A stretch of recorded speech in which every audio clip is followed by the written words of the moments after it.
I, Alexandra Gale, am now 26 years old. As I carefully adjust my stylish and functional sports knee brace, I take measured, shallow breaths to center myself. Gently and meticulously performing the exercises prescribed by my dedicated physical therapist, I begin to drift into contemplation of my past experiences. It has been precisely 17 years since I gave up my dream of playing professional basketball. The reason dates back 17 years, when my father fell from scaffolding at a construction site, sustaining a spinal injury that left him unable to walk and stripping our family of its financial backbone. Previously a full-time homemaker, my mother started working at a part-time job. However, that alone was insufficient to support our family. Consequently, I declined a college sports scholarship to seek better-paying work in a major city, continuing to support my family from afar. I sent most of my salary to my parents every month, covering my father's medical expenses and our family's living costs. My sister, Hannah, was still in middle school, so I also took on the burden of ensuring she could receive a quality education. For years, I sacrificed my own life for the sake of my family. 6 months ago, I was coaching at a charity basketball tournament at the Chicago YMCA. Teaching these children was a small consolation after giving up my dreams of becoming a professional athlete. That day, due to a shortage of coaches, I found myself actually playing on the court. "Show us more, coach," the children shouted excitedly. As I performed my signature drive and jump shot, a sharp pain shot through my knee upon landing. "It's nothing," I reassured another coach who was present. "Just an old injury acting up." However, by that night my knee had swollen significantly, and by the next morning I found it difficult to walk. The doctor's diagnosis was severe. "Ms. Gale, your anterior cruciate ligament is completely torn. This is not a recurrence of an old high school injury, it's a new injury. You will need surgery." Surgery? I was stunned. "But I have a job. I can't take time off." "You have no choice," the doctor responded calmly. "If left untreated, you could develop a walking disability in the future."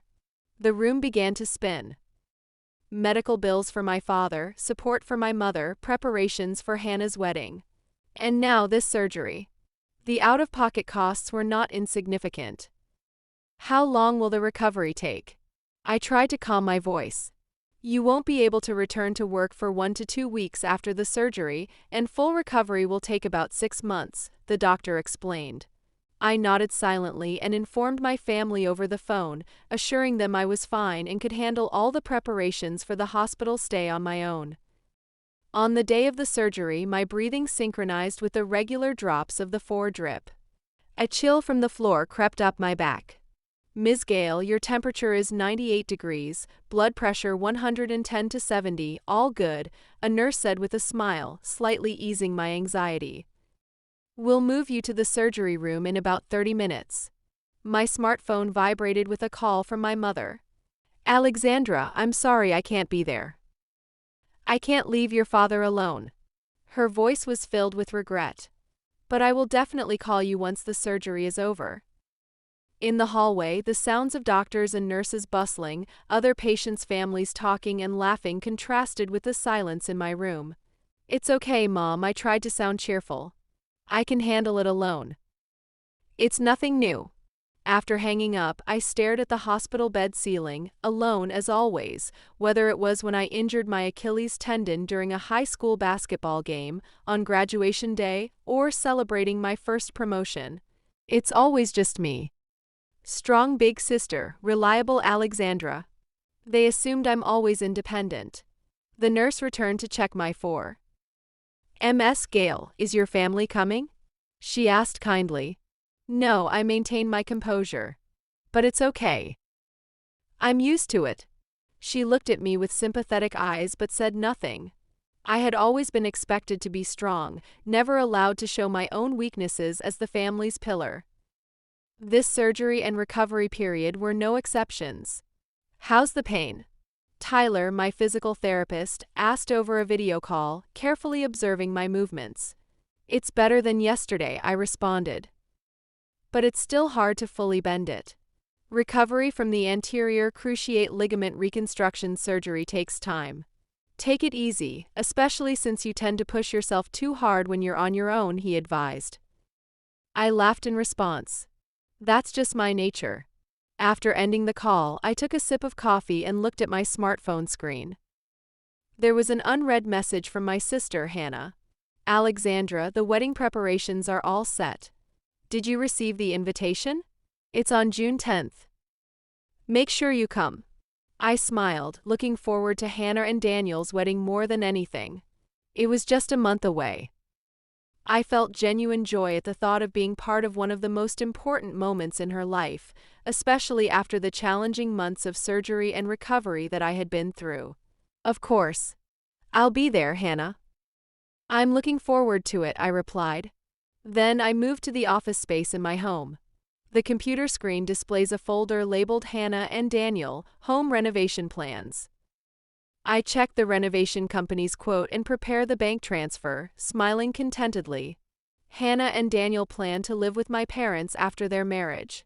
Even though my father's condition is stable, having young people nearby is reassuring. I had prepared $50,000 for the renovation cost to expand their living space, intending it as a start to my sister's new life and a repayment for my parents' years of support. Suddenly, my smartphone rings again. It's from my best friend, Olivia. Alexandra, have you seen Hannah's video? No, I've been busy. What happened? Olivia's voice carries urgency. Hold on, I'll send you the link. Seconds later, Olivia sent me a link. It was to Aunt Jenny's Instagram account. As I scroll through, my heart nearly stops. There are photos and videos of Hannah's wedding posted. Hannah in a white dress, Daniel in a tuxedo, smiling parents, family, and friends in group photos. The post was from last weekend. What? What does this mean? I forget to breathe. Alexandra, you said Hannah's wedding is in June, right? Olivia's voice was a mixture of shock and anger. The invitation I received said June 10th. I finally managed to speak. Why? This is awful. Why would Hannah do this? Olivia is at a loss for words too. My hands tremble. It isn't June 10th. The wedding had already taken place. And I was not invited. Alexandra, are you okay? Olivia's concerned voice comes through the phone. I don't know. I managed to say. I can't understand why Hannah wouldn't invite me. Alexandra, I'm coming over, Olivia says immediately. I'll be there in 5 minutes. I hang up, unable to respond, filled with confusion and pain. I start to question what I mean to my family. That evening, in my apartment's living room, Olivia sits with a glass of wine in her hand. I've called my family several times, but no one has answered. I don't understand, I repeat. Hannah and I are sisters. I've done everything for her. You are an incredible sister, Olivia gently says. Do you remember how you paid for Hannah's college tuition? You've also continued to pay for your dad's medical bills, allowing her to lead her own life. I stare out the window. Maybe that's the problem. I've always been the strong sister, the responsible sister. Maybe I was only needed as a supporter, not as a family member. The next day, I decided to visit my parents' house. Arriving at the old 2-story home, my heart races. It's an unannounced visit. I take a deep breath and knock on the door. My mother, Kathy, opens it. Surprise spreads across her face. Alexandra, are you all right?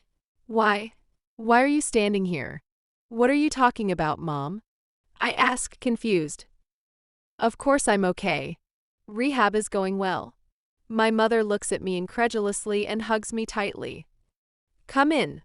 Why didn't you call ahead after coming all this way alone? I'll make some coffee. There is no sign of guilt in her expression, just joy and surprise. It seems she doesn't know anything yet. In the living room, my father, sitting in a wheelchair, is by the window. Who is it, Kathy? He asks, turning around. It's Alexandra. My mother says.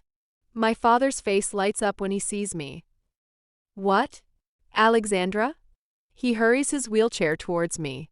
You're supposed to be in the hospital, aren't you? Hospital? Why? At that moment, Hannah and Daniel emerge from the kitchen, clearly having been preparing some snacks, glasses in hand. Hannah stops in her tracks when she sees me, her glass tilting slightly, and her face was drained of all colors. Alexandra. Her voice trembles.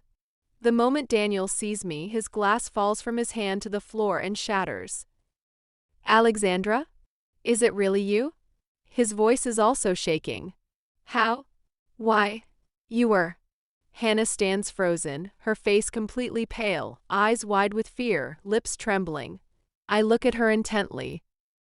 Nice to meet you, Daniel. I came because I wasn't invited to my sister's wedding. A heavy silence falls over the room. What? My mother says, confused. What are you talking about, Alexandra? You were not invited? My father leans forward, perplexed. What does this mean? Hannah's eyes darted from Daniel to me and then to our parents in panic. I found out from Aunt Jenny's Instagram, I say quietly. The wedding video. It was last weekend. But the wedding date you told me about was on June 10th. What? My mother stands up. Hannah, what is this? Daniel looks confused, glancing between his wife and me. Alexandra was in critical condition, and the doctors hadn't allowed any visitors. He stops, slowly realizing the truth. Hannah backs away. Was Alexandra in a critical condition? My father asked sternly. We hadn't heard that she was in a critical condition. Anger and confusion spread across Daniel's face. Hannah, did you lie? Right before the wedding, you said Alexandra's condition had worsened. We were praying for you every day. You had complications after the surgery and suddenly you couldn't be discharged. Hannah, that's what you said, right? That the doctors were limiting family visits. I was shaking with disbelief and anger. Hannah, can you explain? Did you tell your husband I was dying? And told our parents that my discharge was delayed because of complications? Hannah is speechless, just standing there, her guilt and fear filling the room. Explain yourself. My father raises his voice. His usually calm voice now trembles with anger. Finally, Hannah speaks. Daniel and I moved the wedding date up. We wanted a small ceremony. Why didn't you tell Alexandra? My mother demands. Hannah struggles for words. Just say it, I urge calmly. They have a right to know the truth. Hannah finally begins to spill everything. I didn't want all the attention on Alexandra. I was afraid her story would ruin my wedding. What? What do you mean by that? Daniel's face shows disbelief. It's about Alexandra's knee surgery. Hannah says quickly. Everyone would be concerned about Alexandra's recovery, calling her brave Alexandra or self-sacrificing Alexandra. I didn't want my special day to be all about her surgery and rehabilitation. The room falls silent. It's always been like this.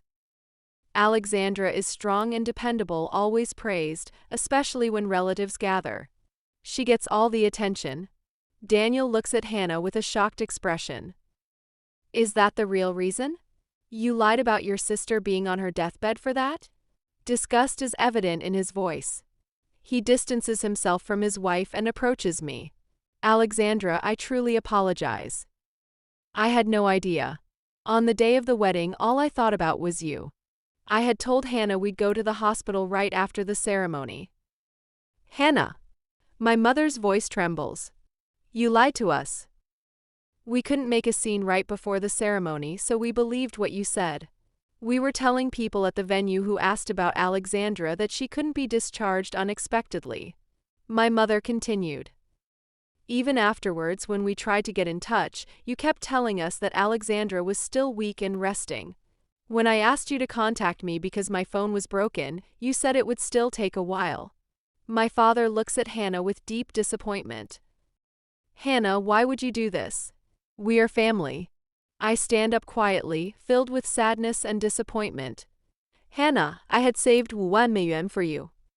It was for the renovation of the house you were going to live in with our parents. I pull out my smartphone, open the banking app, and show them the screen. A transfer reservation labeled Hannah and Daniel Renovation Fund for $50,000 is displayed. But now I tap the cancel button on the application. I can't do it anymore. Hannah's face goes pale. No. Please, Alexandra, we need that money. Daniel and I just took out a mortgage. That's your problem, Daniel interjects. Hannah, I'm disappointed that you would do this. He turned to me. I'm sorry, Alexandra. You have supported the family all this time, and to be treated this way. I should have noticed sooner. Daniel started walking towards the door. Hannah, we need to rethink this. The way you've treated your sister is unacceptable. Hannah panicked. Daniel, wait. She follows him. A heavy silence hangs in the room. Alexandra. My mother said with tearful eyes. I didn't know. I know, Mom, I respond gently. But this is an issue between Hannah and me. I thought she appreciated and respected me after all I've sacrificed for her over the years. My father maneuvers his wheelchair closer. Alexandra, I know how much you've sacrificed. Since my accident, you haven't really enjoyed your youth. Your dreams, basketball. Dad, that's in the past, I say, holding his hand. I don't regret it. I did it because I wanted to for our family. But Hannah. My father trails off. Hannah made her choices, I said quietly. And now I'm making mine. At the end of the week, I was having breakfast with Olivia at a cafe. My smartphone was vibrating incessantly. Still from Hannah? Olivia asked. I nodded. It seems she and Daniel are having problems. He's shocked by her actions and has temporarily moved back to his parents' house. She's been apologizing to me, talking about money. What are you going to do? I thought for a moment. I'm not going to give her the money. This isn't just about material things. It's about trust and respect. Wise decision. Olivia took a sip of her coffee. How do you tell if Hannah really wants to repair the relationship or if she just wants the money? I'll take my time, I answered slowly. If she truly wants to change, it will become clear over time, I thought to myself as I did my knee rehabilitation exercises, watching the sunset spread through the window. My smartphone rang again. This time it was Daniel. Alexandra, may I speak with you? I replied. Of course. First, I want to apologize for Hannah's actions. I was complicit in her lie, believing you were critically ill. I am truly sorry. I took a moment before replying. You were deceived, Daniel. The responsibility lies with Hannah. Yes. We are taking some time apart now. Her actions go against my values, he continued. But I do love her. She has her good qualities. Just sometimes she can be jealous. I finished for him. She has been like that since we were children. Whenever I got attention for sports, she would sulk. Yes, if you understand that. I'm trying to talk to her. If she truly regrets and tries to mend things with you. I exhaled deeply. Daniel, you're a good person. Hannah needs to show genuine remorse and change her actions. If she's really trying to change, I intend to keep an open mind. A month later, after my physical therapy, I was working on my laptop at a cafe. Excuse me, a voice interrupted, and when I looked up, Hannah was standing there. She looked thinner than usual, with tired eyes. May I sit here? She asked in a soft voice. I nodded, slightly bewildered, and gestured to the chair opposite me. Silence spread between us. Have you spoken to Daniel? I finally asked. Hannah nodded. He told me to reflect on my actions and think about what really matters in life. She smiled slightly. His words were similar to what you always told me. I said nothing, waiting for her to continue. He's disappointed in me. For how I treated you. I listened silently. But that's not all, Hannah continued. We had just taken out a loan for the renovations, and now I have no way to pay it. Daniel and I took out the loan together, but since he left, he has refused to make payments. She pulled a folded paper from her handbag. Look at this. It was a debt summary, the renovation loan, wedding expenses, and loans for new furniture and appliances they had purchased. I handed the paper back to her. What are you planning to do? I found a second job, Hannah said. I decided to work at a restaurant on weekends. And I've canceled the new furniture, limiting the renovations to the minimum. I looked at her resolve with a bit of admiration. Alexandra, I really am sorry, Hannah met my gaze. Not inviting you to my wedding was the biggest mistake of my life. I hurt you out of jealousy and selfishness. And now I am paying for it. Hannah, I said slowly. Did you come here because you're in debt, or do you really feel sorry? Both, she answered honestly. At first, I panicked about the money indeed. But these past few weeks I've really thought about everything you've done for me and how I treated you, she continued. And when I learned about the $50,000, Hannah choked up. I realized how much you were thinking of us. I listened quietly, looking for genuine signs of remorse. I was probably always jealous of you, Hannah went on. You were always strong, responsible, and respected by everyone. I just wanted to be the main character for once. To step out of your shadow. Hannah, I never wanted to be the main character, I said slowly. I just wanted to support the family, especially after Dad's accident. I know, Hannah nodded. Now I understand. Daniel, he made me realize a lot about what I've done and how much you've sacrificed for our family. Hannah said as she pulled an envelope from her purse. This is just a small start. She placed it on the table. I opened the envelope and looked inside. It was $150. It's part of my paycheck, Hannah explained. I plan to pay you back little by little each month. I'm not sure if I can ever return the full $50,000. Hannah, I'm not rejecting you because of the money, I said. I know, Hannah responded. But this is my way of showing I'm serious. Not just with words, but with actions. I thought for a moment. It will take time, Hannah. Trust is hard to regain once it's lost. I understand, Hannah stood up. But I won't give up. No matter how long it takes, I want to regain your trust. I took a deep breath. Hannah, I can't forgive you yet. But, I looked at her. If you're truly trying to change, I'll keep an open mind. I couldn't ask for more. Hannah smiled slightly. Thank you, Alexandra. I took a sip of my coffee. I'm planning to have dinner at our parents' house next month. If you'd like. Would you come? Hannah's face brightened. Really? It's a small step, I said. It's a long road, but we're family. A month later, I was having dinner at our parents' house. Hannah arrived late. She seemed tired from coming straight from work, but she appeared more relaxed than before. Sorry I'm late, she said, greeting everyone. It's no problem at all, my mother said. We were just starting to eat. During dinner, Hannah talked about her second job and how she and Daniel were gradually reconciling. Although they had been close to divorcing, Daniel had given her a chance. After the meal, we sat in the garden. My father talked about his new treatment, and my mother shared some neighborhood gossip. It looked like a normal family gathering. However, doubts about Hannah still lingered in my mind. When Hannah went back inside to help my mother, my father turned to me. Alexandra, she's really trying to change, he said quietly. I know, Dad, I replied. But regaining trust takes time. Of course, my father nodded. But thank you for giving her a chance. On my way home that night, I looked up at the starry sky. Hannah might be trying to change.